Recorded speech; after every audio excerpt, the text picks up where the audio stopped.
కొద్ది రోజులుగా సమంత సినిమాలకు సంబంధించి ఎలాంటి అప్డేట్స్ లేవు. ఖుషి రిలీజ్ టైంలో లాంగ్ బ్రేక్ తీసుకోబోతున్నారన్న ప్రచారం జరిగింది. ప్రెజెంట్ సిచ్యువేషన్ చూస్తే అది నిజమే అనిపిస్తోంది. త్వరలో కెరియర్ రీస్టార్ట్ చేసే ప్లాన్లో ఉన్న శామ్ టాలీవుడ్ ను లైట్ తీసుకుంటున్నారన్న టాక్ వినిపిస్తోంది.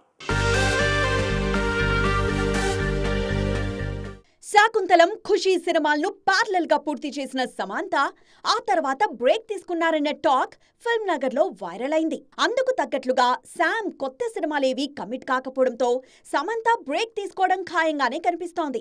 తాజాగా సమంత రీ ఎంట్రీకి రెడీ అవుతున్నారన్న టాక్ మొదలైంది. కానీ శామ్ నెక్స్ట్ చేయబోయేది తెలుగు సినిమాలు మాత్రం కాదట. త్వరలో సిటాడెల్ వెబ్ సిరీస్ తో ప్రేక్షకుల ముందుకొచ్చేందుకు రెడీ అవుతున్న శామ్ బాలీవుడ్ మీదే ఎక్కువగా ఫోకస్ చేస్తున్నారన్న ప్రచారం జరుగుతోంది.